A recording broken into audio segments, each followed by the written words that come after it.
இயேசு கிறிஸ்துவின் அருளும் கடவுளின் அன்பும் பரிசுத்த ஆவியானவரின் நட்புறவும் நம் அனைவரோடும் இருப்பதாக. நாம் இன்றைக்கு எடுத்திருக்கிற தியான பகுதி எபிரேயருக்கு எழுதப்பட்ட புத்தகம் 4ஆம் அதிகாரம் 13ஆம் வசனம்.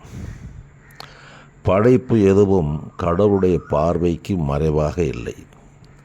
அவருடைய கண்களுக்கு முன் அனைத்தும் மறைவின்றி வெளிப்படையாக இருக்கின்றன. நாம் அவருக்கே கணக்கு கொடுக்க வேண்டும். எனக்கு அருமையானவர்களே, நம்முடைய வாழ்வை குறித்து கணக்கு கொடுக்க வேண்டும் என்பதை குறித்து பல இடங்களில் ஆண்டவர் நமக்கு கற்றுக் கொடுத்திருக்கிறார், எச்சரிக்கையாக சொல்லி வைத்திருக்கிறார். அதில் ஒரு இடம்தான் இந்த இடம். நம் வாழ்வை குறித்து கடவுள் எல்லாவற்றையும் அறிந்திருக்கிறவராக இருக்கிறார். அவருக்கு மறைவாக ஒன்றுமே இல்லை. தாவீது சொல்லுவார், ஆண்டவரே, நான் வானத்தின் எல்லைக்கே போனாலும் அங்கேயும் நீர் இருக்கிறீர், உலகத்தின் கடைசி மூளைக்கு போனாலும் அங்கேயும் நீர் இருக்கிறீர், கடலின் ஆழத்தில் நான் ஒளிந்து கொண்டிருந்தாலும் அங்கேயும் நீர் இருக்கிறீர், உமக்கு மறைவாக நான் எங்கு போவேன் என்று சொல்லுவார். ஆம், நம் ஆண்டவர் நம்மை எப்பொழுதுமே கண்ணோக்கி கொண்டே இருக்கின்றார். அவருடைய பார்வைக்கு மறைவாக நாம் எதையும் செய்ய முடியாது. இந்த எண்ணம் நமக்கு இருந்து விட்டாலே நம்மாலே அவ்வளவு எளிதில் தவறுகளை செய்ய முடியாது. இதை சொன்ன ஆண்டவர் அடுத்ததாக சொல்லுகிறார், உன் வாழ்வை குறித்து நான் கணக்கு கேட்பேன் என்று சொல்லுகின்றார். அப்படி கணக்கு கேட்கும் பொழுது கடவுளுடைய வார்த்தைகள் தான் நமக்கு தீர்ப்பளிக்கும் வார்த்தைகளாக இருக்கும் என்று சொல்லுகின்றார். அப்போ நம்ம எவ்வளோ ஜாக்கிரதையாக இருக்க வேண்டும். ஆண்டவரே, எனக்கு தெரியாது, அது தெரியாது, யாரும் சொல்லலையே, இப்படிலாம் கேட்பீங்கன்னு தெரியாது என்றெல்லாம் சொல்ல முடியாது. ஏனென்றால் எல்லாவற்றையும் ஆண்டவர் நமக்கு எழுதி கொடுத்திருக்கிறார்.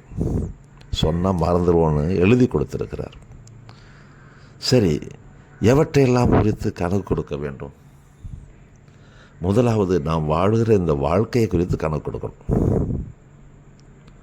கடவுள் மகிழ்ச்சி அடைகிற மாதிரி நம்ம வாழ்ந்து கொண்டு இருக்கிறோமா? கடவுளுடைய திருவுளத்தை செய்கிறவர்களாக வாழ்கிறோமா? நம்முடைய வாழ்வு பிறர் மத்தியிலே ஒரு சாட்சியுள்ள வாழ்வாக இருக்கிறதா? நீங்களே என் சாட்சிகள் சொன்னார், அதை வாழ்க்கையில் வெளிப்படுத்தி வாழ்கிறோமா? இப்படி நம்ம வாழ்க்கையை குறித்து முதலாவதாக கணக்கு கொடுக்க வேண்டும். இரண்டாவது, நம்முடைய உறவுகள் குறித்து நாம் பிறரோடு எந்த அளவுக்கு நல் உறவில் இருக்கிறோம், சமாதான உறவில் இருக்கிறோம், பகையில்லாத உறவில் இருக்கிறோம் என்பதை குறித்தும், அடுத்ததாக கடவுளோடு எந்த அளவுக்கு நாம் உறவில் இருக்கிறோம், அவரோடு நமக்கு நெருங்கிய உறவு, அனுதின உறவு இருக்கிறதா? இல்லை வாரத்துக்கு ஒரு தடவை கடவுளை பார்க்குறோமா? சில பேர் வருஷத்துக்கு ஒரு தடவை பார்ப்பாங்க.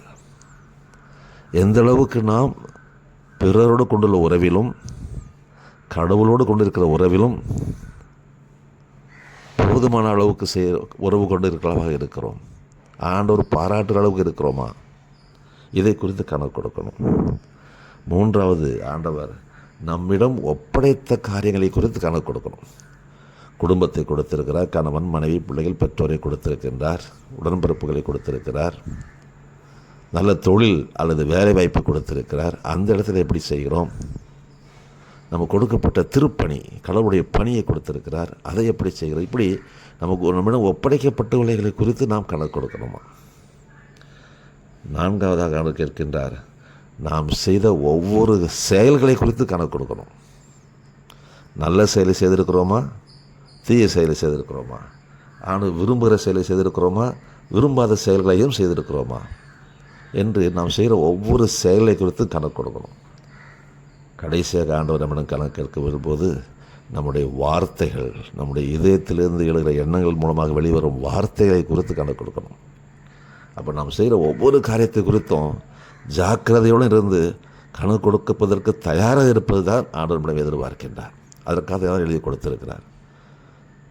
நம்ம தயாராக இருக்கிறோமா? செக் பண்ணி பார்ப்போம். எங்கள் அன்புள்ள பரலோக தந்தை, இந்த காலை வேளையிலே நாங்கள் எவற்றை குறித்தெல்லாம் உங்களுக்கு கணக்கு கொடுக்கிறவளாக இருக்க வேண்டும், அப்படி என்றால் எவ்வளவு ஜாக்கிரதை தன்மையுடனும் எச்சரிக்கையுடன் வாழ வேண்டும் என்று கற்றுக் கொடுத்ததற்காக நன்றி. நீர் கற்றுக் கொடுத்தபடியும் நீர் எதிர்பார்த்து கொண்டு இருக்கிறபடியும் எங்கள் வாழ்வை அமைத்துக்கொண்டு உமக்கு மகிமை செலுத்துவதாக காணப்பட உதவி செய்வீராக. மீட்பர்